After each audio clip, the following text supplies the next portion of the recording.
ازالت النجاسہ، نجاست دور کرنا. نجاست کیا ہوتی؟ امپیورٹی، گندگی. غلاظت اور نجاست دور کرنے کے لیے بایاں ہاتھ استعمال کرنا چاہیے.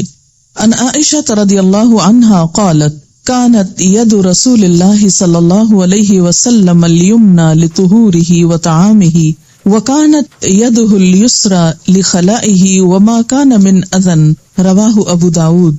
حضرت عائشہ رضی اللہ تعالی عنہا سے روایت ہے کہ رسول اللہ صلی اللہ علیہ وسلم وضو اور کھانے کے لیے دایاں ہاتھ استعمال فرماتے تھے.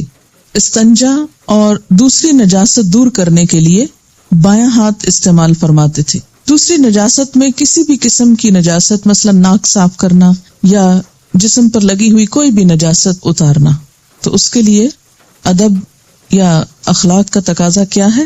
بایاں ہاتھ استعمال کیا جائے.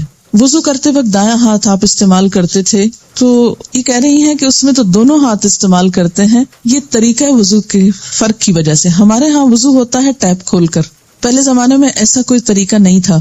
ہوتا یہ تھا کہ یا تو لوٹے میں پانی ڈالتے تھے اور اس کو بائیں طرف رکھتے اور اسے جب ڈالتے تو دائیں ہاتھ پہ ڈال کے منہ میں کلی کے لیے پانی ڈالا جاتا یا ناک میں پانی ڈالا جاتا اور ناک پھر بائیں ہاتھ سے صاف کرتے. دوسرا طریقہ یہ بھی تھا کہ پہلے ہاتھ دھو لیے جاتے، پھر اس کے بعد پانی جو تھا ایک کھلے برتن میں ہوتا، یا جیسے نہر پہ آپ بیٹھے ہیں مثلا، تو اس میں سے جب آپ پانی لے رہے ہیں وضو کرنے کے لیے تو آپ دائیں ہاتھ سے نکالیں گے.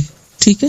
سیرخوار بچہ کپڑے پر پیشاب کر دے تو اس پر پانی چھڑک دینا کافی ہے، لیکن شیرخوار بچی کے پیشاب کو دھونا ضروری ہے. جینڈر ڈسکریمنیشن نہیں ہے، اس کی کچھ وجوہات ہیں. شیرخوار بچے سے مراد فیڈنگ چائلڈ جو ہوتا ہے، اور مراد اس سے میل چائلڈ ہے. ان علی ابن ابی طالب رضی اللہ عنہ ان رسول اللہ صلی اللہ علیہ وسلم قال بول الغلام الرضیع يندح وبول الجاریۃ یغسل. قال قتادہ وهذا ما لم يطعما فاذا طعما غسل جميعا. رواہ احمد والترمذی. حضرت علی بن ابی طالب رضی اللہ تعالی عنہ سے روایت ہے کہ رسول اللہ صلی اللہ علیہ وسلم نے فرمایا شیرخوار بچے کے پیشاب پر پانی چھڑک دیا جائے اور بچی کے پیشاب کو دھویا جائے. حضرت قتادہ فرماتے ہیں کہ یہ حکم اس وقت تک ہے جب تک کہ غلہ نہ کھائیں. غلہ کھانے سے مراد کیا ہے؟ جیسے بریڈ، روٹی، اناج، سیریلز. جب کھانے لگے تو دونوں کے پیشاب دھوئے جائیں گے. اسے احمد اور ترمذی نے روایت کیا ہے. دونوں میں فرق یہ ہے کہ بچی کا پیشاب تھک بھی ہوتا ہے اور ایک جگہ پر جمع ہو جاتا ہے. اس کو دھونا بھی آسان ہے اور اسے دھونا بھی چاہیے اس کی خاصیت کے فرق ہونے کی وجہ سے. جبکہ دودھ پیتے بچے کے پیشاب کی خاصیت بھی فرق ہے، اور دوسرا یہ کہ وہ چینٹوں کی شکل میں ہوتا ہے، اور وہ چینٹے جب اڑ کے کچھ ایریے پر بکھر جاتے ہیں تو ان سب کو دھونا اور سمیٹنا مشکل بھی ہوتا ہے. اور دوسرا یہ ہے کہ اس کے اندر نجاست کی وہ کیفیت نہیں ہوتی جو ایک جگہ سارا پیشاب جمع ہونے کی صورت میں یا بچی کے پیشاب میں ہوتی. لہٰذا وہ سارے ایریے کو باقاعدہ دھو کے پاک کرنے کی بجائے اگر اس پر ایسے ہی کچھ پانی سپرنکل کر دیا جائے تو اس سے طہارت ہو جائے گی. لیکن یہ بہت چھوٹے بچے کے لیے. جب بچہ بڑا ہو جائے، سیریل دینے لگے، آفٹر 3-4 months آپ فیڈ کرنے لگتے ہیں سیریلیک وغیرہ، تو اس صورت میں پھر اس کا پیشاب بھی تھک ہو جائے گا اور اسے بھی دھونا ہوگا. ان ام قیس بنت محسن رضی اللہ عنہا انہا اتت رسول اللہ صلی اللہ علیہ وسلم بابن لها لم يأكل الطعام فوضعته في حجره فبال قال فلم يزد على ان ندح بالماء. رواہ مسلم. حضرت ام قیس بنت محسن رضی اللہ عنہا سے روایت ہے کہ وہ اپنا بیٹا رسول اللہ صلی اللہ علیہ وسلم کے پاس لے کر حاضر ہوئی جو ابھی اناج نہیں کھاتا تھا. اسے حضور صلی اللہ علیہ وسلم نے گود میں بٹھایا تو اس نے پیشاب کر دیا. حضور اکرم صلی اللہ علیہ وسلم نے اس کے اوپر پانی چھڑکنے کے علاوہ کچھ نہیں کیا، یعنی اسے دھویا نہیں. اسے مسلم نے روایت کیا ہے. کپڑے پر منی یا کوئی دوسری رطوبت لگ جائے، منی سے مراد سیمن ہے، تو اتنی جگہ پانی سے دھو کر نماز پڑھ لینی چاہیے، خواہ اس کا نشان باقی رہے. رطوبت سے مراد ویٹ ڈسچارج. ان عائشہ رضی اللہ عنہا قالت كنت اغسل الجنابة من ثوب النبي صلی اللہ علیہ وسلم فيخرج الى الصلاة وان بقع الماء في ثوبه. رواہ البخاری. حضرت عائشہ رضی اللہ تعالیٰ عنہ فرماتی کہ میں نبی صلی اللہ علیہ وسلم کے کپڑے سے جنابت دھو دیتی، پھر آپ نماز کے لیے تشریف لے جاتے اور پانی کی نمی کپڑوں پر باقی ہوتی. اسے بخاری نے روایت کیا ہے. یعنی دھونے کے بعد کسی بھی نجاست کو اگر کپڑا ابھی گیلا ہے تو اسے استعمال کیا جا سکتا ہے، ضروری نہیں کہ وہ سارا پانی سوکھ جائے، ویپوریٹ ہو جائے تو پھر ہی پاکیزگی ہوگی۔ جب دھل گیا اور اس کے اثرات دھل گئے تو اس کے بعد اگر کوئی اور کپڑا نہیں کسی کے پاس پہننے کے لیے تو اسی کپڑے میں نماز ہو سکتی ہے۔ عن عائشہ رضی اللہ عنہا انہا کانت تغسل المنی من ثوب النبی صلی اللہ علیہ وسلم ثم اراہ فیہ بقعة او بقعا رواہ البخاری۔ حضرت عائشہ رضی اللہ تعالیٰ عنہا سے روایت ہے کہ وہ نبی اکرم صلی اللہ علیہ وسلم کے کپڑے سے منی دھو ڈالتی لیکن اس کا نشان یا نشانات کپڑے پر باقی رہتے۔ اسے بخاری نے روایت کیا، یعنی گیلے پانی کے دھونے کے بعد۔ اہل کتاب کے برتن دھوتے وقت یا دھونے کے بعد کلمہ شہادت وغیرہ پڑھنا سنت سے ثابت نہیں۔ مثلاً آپ کسی کرسچن کے گھر کھانا کھا رہے ہیں، کھا سکتے ہیں کہ نہیں؟ کیوں؟ کیا دلیل ہے؟ وَطَعَامُهُمْ حِلٌّ لَكُمْ، ان کا کھانا تمہارے لیے حلال ہے۔ لیکن بسا اوقات وہ ایسی چیز کھاتے ہیں کہ جو آپ کے کھانے میں نہیں آتی یا ایسے انگریڈینٹس ہوتے ہیں، تو ایسی صورت میں اگر آپ ان کے کسی ریسٹورانٹ میں کھانا کھا رہے ہیں یا کسی ایسے برتن کو استعمال کر رہے ہیں تو ضروری نہیں کہ اس پہ کلمہ وغیرہ پڑھیں یا اس کو دوبارہ دھوئیں۔ اگر وہ صاف ہے برتن بظاہر تو اسے استعمال کیا جا سکتا ہے۔ مجبوری کی حالت میں اہل کتاب کے برتن پانی سے دھو کر استعمال کرنے جائز ہیں۔ اسی طرح اگر آپ کے گھر میں کوئی کرسچن نوکر ہیں اور وہ آپ کے برتن دھوتی ہیں تو اس میں کوئی حرج نہیں، دھو سکتی ہیں، اور ان کے ہاتھ کے دھلے ہوئے برتن یا کپڑے پاک ہوتے ہیں کیونکہ ان کے ہاتھوں میں نجاست نہیں ہوتی الا یہ کہ کوئی نجاست لگی ہو۔ ان کو اسی طرح ٹرین کر دیجئے کہ وہ پاکیزگی کا خیال رکھیں۔ خیال نہ رکھنا ہو تو آپ کے مسلمان ورکرز جو ہیں وہ سب کچھ کر جاتے ہیں جو کوئی اور کر سکتا ہے۔ ان ابی ثعلبۃ الخشنی رضی اللہ عنہ انہ قال یا رسول اللہ صلی اللہ علیہ وسلم انا اہل السفر نمر بالیہود والنصارى والمجوس فلا نجد غیر آنیتہم فقال رسول اللہ صلی اللہ علیہ وسلم فإن لم تجدوا غیرها فاغسلوها بالماء ثم كلوا فيها واشربوا رواہ الترمذی۔ حضرت ابو ثعلبہ خشنی رضی اللہ تعالیٰ عنہ نے رسول اللہ صلی اللہ علیہ وسلم سے دریافت کیا، اے اللہ کے رسول صلی اللہ علیہ وسلم، ہم سفر کرنے والے لوگ ہیں، ہمارا گزر یہود اور نصارہ اور مجوسیوں پر ہوتا ہے، یعنی ان سے ملنا جلنا ہوتا ہے، اور ان کے برتنوں کے علاوہ ہمیں کوئی برتن میسر نہیں آتا، اس کے بارے میں کیا حکم ہے؟ آپ نے فرمایا اگر اہل کتاب کے برتنوں کے علاوہ کوئی برتن نہ ملے تو ان کو پانی سے دھو لو اور ان میں کھاؤ پیو۔ اسے ترمذی نے روایت کیا ہے۔ ان کو دھونے کا حکم آپ نے کیوں دیا؟ تاکہ شک دور ہو جائے، مثلاً اگر وہ شراب پیتے ہیں یا کوئی اور اس طرح کا کام کرتے ہیں تو انسان کو اگر دل میں کوئی حرج ہے کہ معلوم نہیں پاک ہے یا نہیں تو اس کو دھو لو اور استعمال کر لو۔ لیکن عام حالات میں جیسے آپ مثلاً باہر ہیں، کسی ہاسپٹل میں ہیں، چائے دی جا رہی ہے کچھ، تو چائے میں تب کوئی ناپاکی نہیں، تب ضروری نہیں کہ آپ ان کی چائے پی۔ اب تو ویسے بہت ڈسپوزیبل کا رواج ہو گیا، لیکن وہ بھی تو وہی بنا کے لاتے ہیں، انہی کے ہاتھوں کے بنے ہوئے۔ تو اگر دھلے ہوئے صاف ستھرے برتن موجود ہیں، اور ویسے بھی یاد رکھیے کہ آج کے نصارہ اور پہلے دور میں کچھ فرق بھی آ گیا ہے، جیسا کہ پہلے ذکر کیا گیا کہ مڈل ایجز میں اور ڈارک ایجز میں ان لوگوں کے ہاں نہانا دھونا اور پاکیزگی اختیار کرنا ایک دینی جرم قرار پاتا تھا، لیکن اب زمانے کی روشنی کے ساتھ ساتھ ان کے بیہیویئر میں بھی کافی تبدیلی آئی ہے۔ اگرچہ پاکی ناپاکی کا وہ معیار ان کے ہاں نہیں ہے جو ہمارے ہاں، کیونکہ میں نے اپنی آنکھوں سے دیکھا، میں ہاسپٹل میں تھی وہاں تو صفائی کرنے والی آئیں، ان کے پاس ایک برتن تھا، اس میں ڈس انفیکٹنٹ کوئی سولوشن تھا اور صاف کرنے والا کپڑا تھا، انہوں نے اسی کپڑے سے میز صاف کیا، اسی سے گلاس صاف کیا، اسی کو پلٹا کے رکھ دیا، تو وہ سب جراثیم تو کل ہو گئے نا، اب آپ کھا پی سکتے ہیں، اس سے کیا فرق پڑتا ہے؟ کہ اب بسا اوقات ایسی صورت بھی ہوتی کہ ان کو اس بات کی سینس ہی نہیں۔ بہت سے برتن ان کے ہاں جب دھلتے ہیں مشینوں میں دھلتے ہیں، اور جو مشینوں میں دھلتے ہیں تو اس میں کئی دفعہ پانی اور ڈٹرجنٹ اور اس طرح کی چیزیں گزرتی ہیں اور بہت صفائی ہوتی۔ جب آپ کو ایسا معلوم ہو کہ یہ دھلے ہوئے کہاں سے آ رہے ہیں تو بلا تکلف ان کو استعمال کر سکتے ہیں، لیکن اگر شک ہو یا بظاہر دیکھنے میں کوئی گندگی یا اسمیل وغیرہ نظر آ رہی ہو، یا بسا اوقات سیکنڈ ہینڈ برتن خریدے جاتے ہیں، یا جیسے لنڈے کے کپڑے خرید کر لاتے ہیں آپ، تو آپ کو استعمال کرنے سے پہلے حرج نہیں ہے۔ ہمارے ہاں بہت غربت ہے اور لوگ ڈھک جاتے ہیں، تو ایسے میں کیا ہے کہ جب شک ہو کہ ان میں صفائی نہیں یا پاکی نہیں تو ان کو دھو کر استعمال کرنا جائز ہے۔ جوتوں سے لگی نجاست جوتوں کو مٹی پر رگڑنے سے دور ہو جاتی ہے، تھوڑا آگے جا کر اگر صاف مٹی تھی تو اس پر گزرنے سے خود بخود جوتا صاف ہو جائے گا اور پاک ہو جائے گا۔ پانی کے علاوہ پاک مٹی بھی گندگی اور نجاست کو دور کر دیتی ہے۔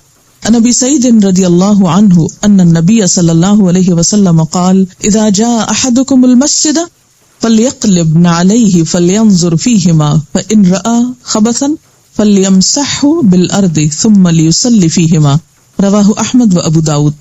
حضرت ابو سعید رضی اللہ تعالیٰ عنہ سے روایت ہے کہ نبی اکرم صلی اللہ علیہ وسلم نے فرمایا، مسجد میں آئے تو اپنے جوتے پلٹ کر دیکھ لے، اگر جوتوں میں غلاظت لگی ہو تو انہیں زمین پر رگڑ کر صاف کرے، پھر انہی جوتوں میں نماز پڑھ لے۔ اسے احمد اور ابو داؤد نے روایت کیا ہے۔ یہ بھی حالات کے تحت ایسا کرنا ہوتا ہے بسا اوقات کہ مسجد ایسی جگہ پر ہے جہاں کوئی دری نہیں، کوئی صف نہیں، کوئی کارپٹ نہیں، کوئی بھی ایسی پر جوتے اتار کر نماز پڑھی جا سکے، سیدھی صاف زمین پر ہی نماز پڑھنا ہوتی، اور زمین یا تو گیلی ہے، ٹھنڈی ہے بہت مثلا، یا یہ کہ وہ گرمی ہے اور بہت تپش ہے، اور بہت دیر تک کھڑے ہونا ایسی حالت میں بغیر جوتے کے بہت مشکل ہے، یا کوئی ایسی جگہ ہے جہاں آپ سیدھی صاف زمین پر نماز پڑھ رہے ہیں، کوئی بھی چیز آپ کے پاس بچھانے کی نہیں۔ بات یہ نا کہ ہم تو ایسی جگہوں پر بڑی آسانی سے بہانہ کر کے کہ جگہ ہی نہیں تھی، ہم کہاں نماز پڑھتے، اس لیے نماز ہی نہیں پڑھتے۔ لیکن جن لوگوں کو یہ معلوم ہے کہ ان الصلاۃ کانت موقوتا، کہ نماز مومنوں پر وقت کی پابندی کے ساتھ فرض کی گئی ہے، تو وہ پھر وقت کی پابندی کو ملحوظ خاطر رکھتے ہوئے ہر جگہ پر نماز پڑھ لیتے ہیں۔ ہمارا ایک اور تصور بہت عام ہو گیا کہ جب تک جائے نماز نہ بچھائی جائے زمین پر اور صاف فرش پر شاید نماز ہی نہیں ہوتی۔ ایسی بات نہیں ہے، صاف فرش ہو، مٹی کی جگہ ہو، ساری زمین جو ہے وہ پاک ہے، الا یہ کہ کوئی نجاست سامنے نظر آ رہی۔ تو ایسی صورت میں اگر کبھی بھی مثلاً بچے کھیلنے کو گئے ہیں، پلے گراؤنڈ میں ہیں، اور وہاں کوئی مصلی نہیں، صرف گھاس ہے یا مٹی ہے، اس پر اگر نماز پڑھنا چاہیں اور نہیں اتارنا چاہیں، اور اس ڈر سے بھی بعض اوقات نہیں اتارتے کہ کوئی پیچھے سے چرا کے لے جائے گا، تو ایسی صورت میں جوتوں سمیت بھی نماز ہو جاتی ہے۔ صرف شرط یہ ہے کہ جوتے صاف ہوں، اور ان کی صفائی ضروری نہیں کہ پانی سے دھو کر کی جائے، صاف مٹی پر چلنے سے جوتا صاف ہو جاتا ہے۔ اور اس کے لیے آپ نے کیا فرمایا کہ پلٹ کر دیکھ لو۔ صرف یہ شرط ہے کہ نماز پڑھنے سے پہلے جوتا الٹا کے دیکھ لیا جائے کہ کوئی بظاہر نجاست تو نہیں، اگر کچھ تھوڑا بہت نظر آئے، شک پڑے، تو دوسری زمین پہ رگڑ کے اس کو صاف کر لے اور پھر اسی میں نماز پڑھ لیں۔ یہ ہمارے دین کی ایک سہولت ہے، خوبصورتی ہے۔ اگر ان سہولتوں کو استعمال کیا جاتا تو ایک بہت بڑی اکثریت نماز نہ چھوڑتی۔ آج نماز چھوڑنے کی بہت سی وجوہات میں ایک وجہ یہ بھی شامل ہو گئی کہ ہم نے پاکی ناپاکی کے مسائل میں اتنی سختی برتی، جائز رخصتوں سے فائدہ نہیں اٹھایا، جس کے نتیجے میں لوگوں پر پاک ہونے کا تصور ہی گراں گزرنے لگا، اس کی ضرورت ہی کم ہو گئی، یہ بہت مشکل ہو گیا، اور نتیجتاً نماز ہی چھوڑ کے بیٹھ گئی۔ کیونکہ جب دل میں یہ شک آ جاتا ہے نا کہ پتہ نہیں نماز ہوئی کہ نہیں ہوئی، تو پھر شیطان کیا کہتا ہے، جب ہونی نہیں تو پڑھنے کی کیا ضرورت ہے، اس سے اچھا پڑھو ہی نا۔ تو یہ ایک سبب بن گیا نماز چھڑانے کا۔ اس لیے اللہ کے رسول صلی اللہ علیہ وسلم سے بڑھ کر نہ کوئی پاکیزہ تھا نہ ہو سکتا ہے۔ جو کچھ آپ نے بتا دیا اسی میں ہماری بھلائی ہے، جو پابندی آپ نے لگائی وہاں رک جانا ہے، جو سہولت آپ نے دی اس کو استعمال کرنا ہے تاکہ فرض نہ چھٹے۔ ان امرأة من بنی عبد الاشہل قالت سألت النبی صلی اللہ علیہ وسلم فقلت ان بینی وبین المسجد طریقا کذرة قال فبعدها طریق انظف منها قلت نعم قال فهذه بهذه رواہ ابو داود و ابن ماجہ۔ بنو عبد الاشہل کی ایک عورت نے نبی صلی اللہ علیہ وسلم سے عرض کیا، ہمارے گھر اور مسجد کے درمیان کچھ گندا راستہ ہے، تو اگر جوتوں پہ غلاظت لگ جائے تو کیا کریں؟ آپ نے فرمایا کیا اس کے بعد صاف راستہ بھی ہے؟ عورت نے عرض کیا ہاں۔ آپ صلی اللہ علیہ وسلم نے فرمایا صاف راستہ گندے راستے کے اثرات ختم کر دیتا ہے، یعنی سڑک پہ چلتے ہوئے اگر راستے میں کوئی گندگی آ بھی گئی اور اس کے بعد صاف راستہ آیا تو صاف راستے کے ساتھ جب جوتا بار بار ٹکرائے گا تو وہ گندگی کو اتار دے گا خود ہی۔ اور اس میں خاص طور پر کچے راستے۔ یہاں ایک بات نوٹ کیا آپ نے کہ خاتون یہ مسئلہ پوچھ رہی ہیں مسجد آنے کے لیے، آپ نے اس کو یہ نہیں کہا کہ تمہیں آنے کی ضرورت ہی کیا ہے، گھر ہی پڑھو۔ برتن دھوتے وقت یا دھونے کے بعد کلمہ شہادت پڑھنا سنت سے ثابت نہیں۔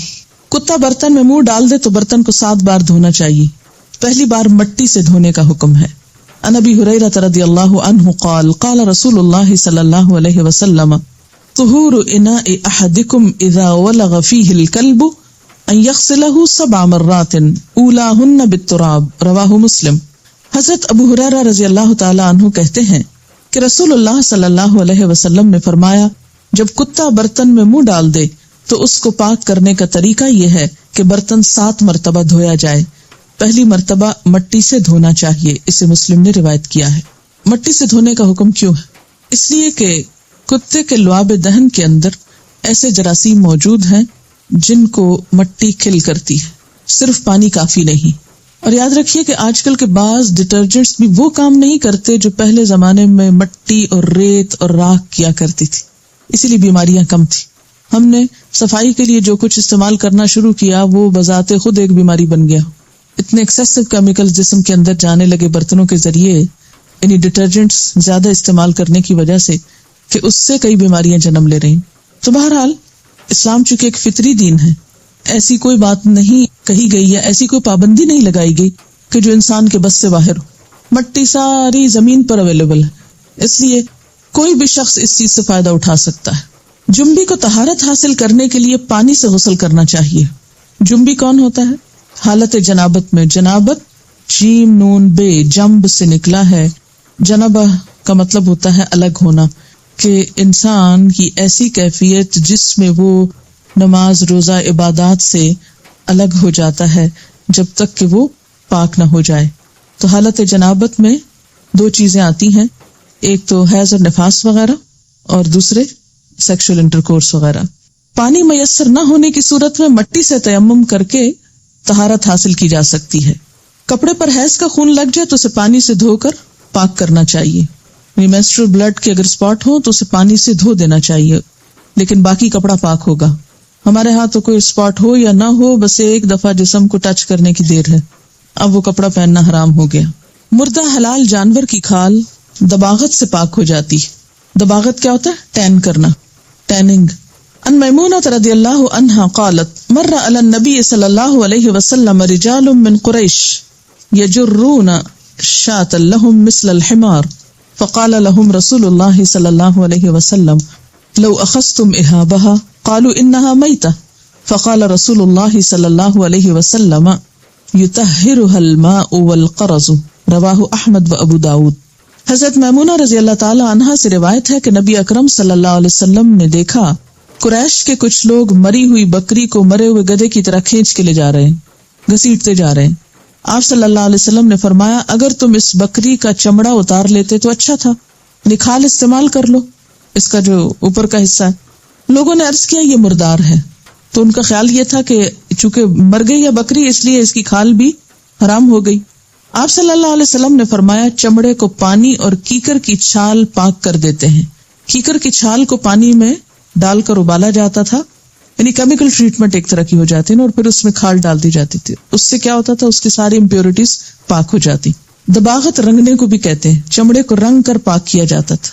تو یہ کیفیت دباغت کی کچھ بھی ہو سکتی ہے، کسی بھی طرح اس کو ٹریٹ کیا جا سکتا ہے جس سے اس کی امپیورٹیز جو ہیں وہ پاک ہو جائیں، تو بعد میں وہ کھال استعمال کی جا سکتی۔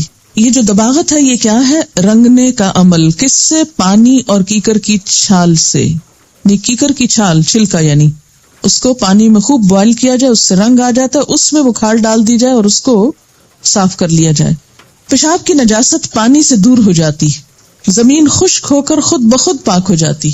مثلا کسی جانور نے گزرتے گزرتے کسی کچی زمین پہ پیشاب کر دیا اور کچھ دن کے بعد آ کر اسی جگہ پر کسی نے نماز پڑھ لی اور اس کو پتہ ہی نہیں چلا، تو کیا اس کی نماز ہو گئی؟ ہاں، اگر اس زمین کے اندر کوئی اسمیل نہیں، کوئی نشان نہیں، کچھ نہیں، تو ہوتا یہ کہ سورج کی دھوپ اور تیزی وہ ان چیزوں کو جو نجاست میں گیلی چیزیں ہیں ان کو بھاپ بنا کے اڑا دیتی، ختم ہو جاتی، اور کچھ چیزیں زمین کے جو اندر خود ایسے اثرات اور بیکٹیریاز وغیرہ پائے جاتے ہیں جو اس نجاست کو ختم کر دیتے ہیں اور پھر برابر کر دیتے ہیں زمین کے ساتھ۔ تو اس لیے زمین کی نجاست خشک ہو کر خود بخود پاک ہو جاتی۔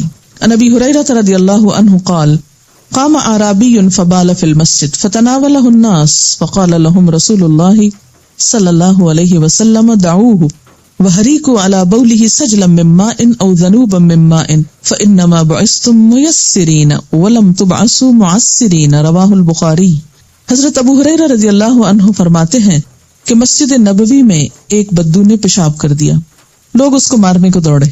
رسول اللہ صلی اللہ علیہ وسلم نے فرمایا اسے کچھ نہ کہو اور اس کے پیشاب پر پانی کا ڈول بہا دو، کیونکہ تم مشکل پیدا کرنے کے لیے نہیں، آسانی پیدا کرنے کے لیے بھیجے گئے۔ اسے بخاری نے روایت کیا ہے۔ اس حدیث سے کئی باتیں پتہ چلتی۔ ایک تو یہ کہ لا علم لوگوں کو مارنے سے پہلے سمجھانا چاہیے، ڈانٹ ڈپٹ کرنے سے پہلے اور سختی کرنے سے پہلے ان کے ساتھ سمجھانے کا معاملہ کرنا چاہیے۔ بدو کو پتہ ہی نہیں تھا کہ مسجد کیا چیز ہوتی، انہوں نے کب مسجدیں دیکھی تھی یا مسجدوں کا احترام یا ادب، وہ پڑھے لکھے لوگ تھوڑی تھے، دیہاتی لوگ تھے، وہ آئے، انہوں نے سمجھا یہ بھی عام گھروں کی طرح کوئی گھر ہے، جس طرح لوگ اپنے گھروں کے اندر اس قسم کے کام کرتے تھے، انہوں نے مسجد میں بھی کر دیا۔ لیکن صحابہ کرام جو مسجد کا احترام اور ادب جانتے تھے، وہ فوراً اٹھے اور انہوں نے کہا کہ اس کو مارو۔ آپ نے روک دیا، مت مارو، اسے کچھ لو، اتنا بڑا جرم کیا اور کچھ نہ کہو، مسجد پلید کر دی اور ابھی کچھ نہ کہو۔ ہم جیسے ہوتے تو کہتے یہ کیا بات، یہ تو اس قابل نہیں کہ اس کو چھوڑا جائے اور اس کو کبھی دوبارہ اندر آنے دیا جائے۔ ہم تو محض کسی اختلاف کرنے والے کے داخلے سے ہی مسجد کو ناپاک کر لیتے ہیں، اور جب تک وہ دھو نہ لیں، اب تک یہ بات ہوتی ہے بعض مساجد میں کہ اگر ایک مسلک کا شخص دوسرے مسلک کی مسجد میں چلا جائے تو اس کے جانے پر مسجد دھوئی جاتی ہے۔ اتنا نجس سمجھتے ہیں مسلمانوں کو، ایک دوسرے کو، انتہا درجے کی تکلیف دہ بات ہے، لیکن کیا کیا جائے، لا علمی ہے شاید۔ لیکن آپ صلی اللہ علیہ وسلم نے اتنی بڑی بات پر بھی کیا فرمایا، اسے کچھ نہ کچھ، اس کو پتہ نہیں۔ اچھا، ایک اور بات یہ تھی کہ اگر اسی حالت میں اس کو مارنے کے لیے دوڑتے تو وہ چلتا جاتا اور نجاست اور بکھر جاتی۔ دوسرا یہ کہ اس پر اسلام کا ایک بہت ہی غلط امپریشن پڑتا کہ یہ کیسے لوگ ہیں، اور شاید وہ ساری زندگی کے لیے ایسے لوگوں کو دوبارہ نہ ملتا اور نہ دیکھنا چاہتا۔ تیسری بات یہ ہے کہ بہت سی زیادتیاں اور خرابیاں جو لوگ ہمارے ساتھ کر جائیں، ان کا جواب دینا ضروری نہیں ہوتا، اور ان کی اصلاح اس طریقے سے ضروری نہیں ہوتی۔ ان کی اصلاح اپنے عمل سے، اپنے رویے سے، اپنے اچھے اخلاق سے بھی ہو سکتی۔ یعنی اگر آپ کے دل میں دوسروں کی خیرخواہی ہے اور آپ چاہتے ہیں کہ ان کی بھی بھلائی ہو جائے، تو اس کا طریقہ ضروری نہیں یہی ہو کہ آپ اس سے ڈانٹ ڈپٹ کے پیش آئیں۔ ہاں، ڈانٹ ڈپٹ وہاں ہونی چاہیے جو سمجھ چکے ہوں اور پھر نہ سمجھے۔ وہاں آپ صلی اللہ علیہ وسلم نے کوڑے بھی لگوائے، ہاتھ بھی کٹوائے اور سخت سزائیں بھی دی۔ لیکن جو لوگ ابھی سمجھے ہی نہیں، جانتے ہی کچھ نہیں، ان کے ساتھ یہ رویہ درست نہیں، یہ حکمت کے خلاف ہے۔ آپ نے اس کی اصلاح کیسے کروائی کہ جب وہ پیشاب کر چکا تو آپ نے کہا پانی کا ڈول لے اور اس سے بہا دو۔ انہوں نے بہا دیا، وہ نجاست چلی گئی، آگے بہہ گئی، اور اس کے بعد جب وہ سوکھ گئی جگہ تو سب اس پہ دوبارہ نماز پڑھنے لگے۔ پھر فرمایا تم مشکل پیدا کرنے کے لیے نہیں، آسانی پیدا کرنے کے لیے بھیجے گئے ہو۔ دین مشکل کا نام نہیں، خود ساختہ پابندیوں کا نام نہیں۔ پینے والی چیز میں مکھی گر جائے تو اسے ڈبو کر نکال دینے سے مکھی کی نجاست دور ہو جاتی، مثلا پانی میں یا لسی میں یا کسی بھی ایسی چیز میں، الا یہ کہ وہ گرم چائے ہو ابلتی ہوئی اور اس میں گر جائے اور اس کے پر بکھر جائے تو وہ پھر اور چیز ہے۔ لیکن ٹھنڈی چیز میں، ٹھنڈے نارمل پانی میں اگر مکھی گر گئی، ایک طرف لگا اس کا اور وہ اس میں ابھی تیر رہی تو اس کو پورا ڈپ کر کے اس کو باہر پھینک کے اس کو پیا جا سکتا ہے۔ کیوں؟ اس کی وجہ یہ ہے کہ ایک پر کے اندر اگر نجاست ہے تو دوسرے میں اسی کا توڑ موجود ہے۔ اب آپ کہیں گے توبہ توبہ، ہم تو یہ نہیں پی سکتے، نہ پیئیں، مجبوری نہیں ہے کہ آپ کو زبردستی پلایا جائے کہ اب پینا ہی ہے۔ جس کا دل نہیں مانتا نہ پیے، لیکن یاد رکھیں کہ ہر شخص کے پاس اتنا وافر نہیں ہوتا کہ ایک گلاس دودھ کا پہلے پھینک دے کہ ایک مکھی گر گئی اس میں اور پھر دوسرا پیے۔ اس کے پاس ہو سکتا ہے دی اونلی گلاس ہو اور کوئی اور دودھ نہ ہو تو اس کو آپ محروم کر دیں۔ تو اللہ تعالیٰ نے یہ دین بھیجا ہے سب کے عمل کے لیے، سب کی سہولت کے لیے، نہ کہ چند مخصوص پریویلیج لوگوں کے لیے۔ عن ابی ہریرہ رضی اللہ عنہ ان رسول اللہ صلی اللہ علیہ وسلم قال اذا وقع الذباب في اناء احدكم فليغمسه كله ثم ليطرحه فان في احد جناحيه شفاء وفي الاخر داء رواہ احمد البخاری و ابو داود و ابن ماجہ۔ حضرت ابو ہریرہ رضی اللہ تعالی عنہ فرماتے ہیں کہ رسول اللہ صلی اللہ علیہ وسلم نے فرمایا، جب کسی کے مشروب میں مکھی گر جائے تو اسے پوری طرح ڈبو کر پھینک دینا چاہیے اور مشروب پی لینا چاہیے۔ مکھی کے ایک پر میں شفا ہے اور دوسرے میں بیماری ہے۔ اسے احمد، بخاری، ابو داؤد اور ابن ماجہ نے روایت کیا ہے۔ جی، یہ کسی نے لکھا کہ بکری کی کھال سے آج کل جوتے بنتے ہیں، اس کی کھال نرم ہوتی ہے اس لیے جوتے آرام دہ ہوتے ہیں۔ کسی دوسرے نے لکھا کہ بکری کی کھال سے جائے نماز بھی بنتے ہیں۔ بکری کی کھال مشق بنانے کے لیے کام آتی، مشق ہوتا ہے نا، واٹر بیگ جو لیدر کا ہوتا ہے۔ بکری کی کھال سے ٹوپیاں بنائی جاتی ہیں، اور بکری کے بچے کی کھال جو ابھی پیدا نہ ہوا ہو کو قراقلی کہتے ہیں۔ قراقلی ٹوپی اسی سے شاید بنتی ہے۔ قراقلی ٹوپی بہت قیمتی ہوتی ہے۔ سوال ہے، کیا ہندو باورچی کے ہاتھ کا کھانا کھایا جا سکتا ہے؟ اگر وہ پاکیزگی کا خیال رکھتا ہو تو اس کے ہاتھوں میں کوئی خرابی نہیں ہے، پکوا سکتے ہیں آپ کھانا۔ بات یہ ہے کہ بہت سارے کام نان مسلمز کرتے ہیں. ہندو کا معاملہ آپ یوں سمجھے ایسے ہی جیسے اہل مکہ کا معاملہ. ان دونوں کی سرشت آپس میں ملتی ہے، عقیدہ ملتا ہے. وہ بتوں کو پوجتے تھے اور یہ بھی بتوں کے پجاری ہیں. آپ صلی اللہ علیہ وسلم نے اہل مکہ کے ساتھ کیا معاملہ کیا؟ جو وہاں سنت ملتی ہے وہی ان کے ساتھ معاملہ کرنے کی ضرورت ہے. اگر مکھی ٹھنڈے پانی میں گر جائے اور ہمیں پتہ نہیں کہ کب سے گری ہوئی ہے اور وہ مر بھی گئی تو کیا کرنا چاہیے؟ اگر وہ بکھری نہیں اور صرف ایک جگہ پر تیر ہی رہی ہے نا، مرنے کے بعد نیچے تو نہیں جا بیٹھے گی، تیر ہی رہی ہے تو اوپر سے کچھ ہٹا دیں. اگر وہ پانی نہانے کے لیے خاص طور پر آپ استعمال کرنا چاہیں تو بلا تکلف استعمال کریں. سوال ہے، میں اپنی ماسی سے اکثر نماز پڑھنے کے لیے کہتی ہوں تو وہ کہتی ہے کہ ہم باتھ رومز دھوتے ہیں، چھوٹے بچوں کے پیشاب والے کپڑے دھوتے ہیں، اس لیے کپڑے پاک نہیں ہیں. اگر صاف کپڑوں کا جوڑا دے دیا جائے تو کہتی ہیں کہ جسم پر بھی چھینٹے اڑتے ہیں، اس لیے نہانا ضروری ہے، اس کے بغیر نماز نہیں پڑھی جا سکتی. کیا ایسی صورت میں نماز چھوڑی جا سکتی ہے؟ کیونکہ ان کے لیے تو یہ ممکن نہیں کہ روز الگ الگ گھروں میں کام کریں، پھر روز نہائیں، روز کپڑے بدلیں، اس طرح روز نماز پڑھیں. ایسی صورت میں کیا کیا جائے؟ مجھے بتائیے کہ اگر آپ خود باتھ روم دھو رہے ہوں اور بچوں کے کپڑے دھو رہے ہیں، کیونکہ ہر عورت کبھی نہ کبھی خواہ کتنے بھی نوکر موجود ہوں ایسی مشکل میں آتی ہے کہ اس کو خود یہ کام کرنا پڑتا ہے. مثلا عید پر، مختلف مواقع پر جب سب چھٹی کر جاتے ہیں تو بچوں کو تو آپ کہیں نہیں دے آتے، سب کچھ صاف کرنا پڑتا ہے آپ کو خود. یا یہ کہ واش روم بھی بعض اوقات خود دھونا پڑتا ہے، بلکہ دھونا چاہیے. اب آپ دیکھیے کہ جب آپ خود دھوتے ہیں تو کیا کرتے ہیں؟ چھینٹے اڑانے چاہیے چھینٹے. ایسی ماسیوں کو یہ تربیت دیں کہ وہ ان چیزوں کو دھوتے وقت چھینٹے نہ اڑایا کریں، کیونکہ اگر وہ ان کے کپڑوں جسم پہ پڑتے ہیں تو منہ پہ بھی پڑ جائیں گے، اور کوئی چیز ہم منہ پہ پڑنا کیسے برداشت کر سکتے ہیں؟ تو ان کی بنیادی تربیت ہونی چاہیے. دوسری بات یہ ہے کہ اکثر ماسیاں اپنے ساتھ بیگ وغیرہ اٹھائے ہوئے ہوتی، تو ان کو یہ بتا دیں کہ ایک بیگ میں اپنے ساتھ کوئی ایسا کپڑا رکھ لیں کہ جس سے وہ جہاں نماز کا وقت آئے وہاں کتنی دیر لگتی ہے ایک کپڑا تبدیل کرنے میں؟ 5 منٹ، 10 منٹ نہیں، 1 منٹ سے بھی کم لگتا ہے. اگر آپ گھڑی دیکھ کر کپڑا چینج کریں 1 منٹ سے کم لگتا ہے. اور جو چھینٹے پڑتے ہیں وہ اعضاء وضو میں بھی دھل جاتے ہیں. یعنی ایسے چھینٹے اڑانا کہ وہ آپ کے جسم کے اندر تک کپڑوں کو پار کر کے چلے جائیں تو یہ تو انتہائی پھوڑ پن کی علامت ہے. ایسا نہیں ہونا چاہیے. ان کو دھونا سکھائیں تاکہ ان کا مسئلہ حل ہو. کوئی بھی ایسی صورت نہیں کہ جس سے نماز معاف ہو جائے، نماز نہیں معاف. اور اگر ان کی ایسی ہی مجبوری ہے تو ان کو شاید اللہ تعالیٰ اس حال میں بھی نماز پر معاف کر دے. پھر کہ سارا نہانے کی کیا ضرورت ہے؟ سر پہ کیپ پہن لیں کہ بالوں میں چھینٹے نہ پڑیں، اور باقی جسم پہ اپرن وغیرہ پہن لیں اگر کھڑے ہو کے کام کر رہے ہیں. اور اگر بیٹھ کے کر رہے ہیں تو بھی ایسی صورت میں بیٹھیں، ایسی جگہ پر بیٹھیں کہ جس سے کم چھینٹے آئیں. زمین خشک ہو کر پاک ہو جاتی، لیکن آج کل جو سیمنٹڈ فرش ہے ان کا کیا حکم ہے؟ ان پر نجاست نظر آتی ہے تو اس کو ہٹا لیں بس. یعنی نجاست جو نظر آئے اس کو صاف کر لیں، اور جو جذب ہو جائے اور مٹی میں مٹی ہو جائے اور سورج سے پاک ہو جائے تو اس پہ کوئی حرج نہیں. ٹھیک ہے نا؟ یہ تو اللہ نے عقل کس لیے دی ہے ہم کو. آنکھیں کھول کے دیکھو، کچھ نظر آ رہا ہے تو ہٹا دو، اور اگر کچھ نظر نہیں آ رہا تو صرف وہم گمان کر کے کہ یہاں سے کیا پتا کوئی بکری گزری ہو، اور کیا پتا یہاں کچھ گر گیا ہو، اور کیا پتا، تو کیا پتا نہیں. دیکھو اب کیا حال ہے. باہر کے ممالک میں لوگ اپنے بچوں کو اللہ کا لاکٹ پہناتے ہیں کہ خدا نہ خواستہ اگر کوئی حادثہ ہو تو پتہ چل سکے کہ مسلمان ہے، اگر خدا نہ خواستہ فوت ہو جائے تو مسلمان کی حیثیت سے دفنایا جائے. زلزلے میں جیسے ہندو مسلم دونوں ہی ایک جگہ تھے تو مسلمانوں کو بھی جلا دیا گیا. کیا اللہ کا لاکٹ ہر وقت پہنا جا سکتا ہے؟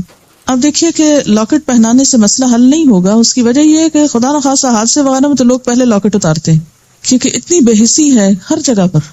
اگر سونے وونے کا پہنایا ہوا ہے تو وہ پہلے تو وہ اتار دیں گے، وہ شناخت اٹھا لیں گے. دوسری بات یہ کہ ایک مسلمان عورت کی، ایک مسلمان مرد کی واضح شناخت ہے.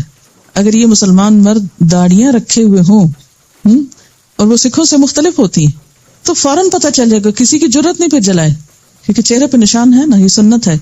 اچھا، اسی طرح عورت کی ایک شناخت ہے، اس کا لباس، اس کا گھر. کیونکہ اگر زلزلے میں کچھ لوگ جیسے دبے ہیں تو گھروں میں بھی ایک شناخت ہوتی ہے. اگر کسی اکٹھے کام کرنے کی جگہ پر تو اس میں بھی شناخت ہوتی ہے. اسی لیے تو کہا گیا کہ مسلمان جو ہے وہ جہاں بھی ہو ان یعرفنا، پہچانا جائے.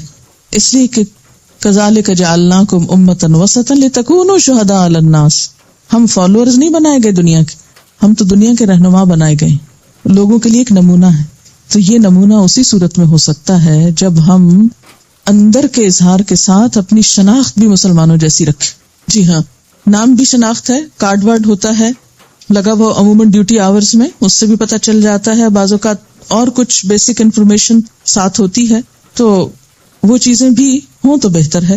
اگر جسم کے کسی حصے پر پیشاب کی چھینٹ پڑ جائے تو صرف اتنا حصہ دھونا ضروری ہے، پورا جسم پاک کرنا ضروری ہوگا؟ صرف اتنا حصہ. مثلاً ایک انگلی پہ کچھ لگا ہے تو صرف ایک انگلی. بعض اوقات ایسا ہوتا نا، جیسے آپ بیٹھے ہیں، بچے کو اٹھایا ہے اور ہاتھ کو کچھ گیلا لگا تو آپ نہانے نہیں بیٹھ جائیں گے، آپ بس ہاتھ دھوئیں گے. اسی وجہ سے تو آپ دیکھیں اس طرح کی کنفیوژن جب دل میں ہوتی ہے تو نماز پڑھ ہی نہیں پاتے. اور شیطان کا سب سے بڑا وار ہے کہ طہارت میں شک ڈال دو، طہارت کو مشکل بنا کے پیش کرو تاکہ کوئی بھی عبادت نہ کر سکے. ایمان لانے کی راہ میں وہ شرک کی نجاست ڈال دی اس نے، اور اگر ایمان لے آئے اس نجاست سے نکلے تو یہ طہارت کے بارے میں شک پیدا کر دیا تاکہ عبادت نہ کر سکے. کہا جاتا ہے کہ ہندو اپنے برتنوں پہ گائے کے پیشاب چھڑکتے ہیں، کیا ان کے گھر کھانا کھا سکتے ہیں؟ اگر آپ کو پتا ہے کہ چھڑکتے ہیں تو پھر نہ کھائیے، اور اگر آپ جانتے ہیں کہ ان کے ہاں ایسی کوئی چیز نہیں تو سوکھی چیز کھا لیں، پکی ہوئی نہ کھائیں، معلوم نہیں کیا پکاتے ہیں. کیا وضو کر کے قالین پہ پاؤں رکھے جا سکتے ہیں اگرچہ قالین پہ نجاست نہ ہو؟ بالکل رکھے جا سکتے ہیں. وائی ناٹ، کیوں نہیں رکھیں گے؟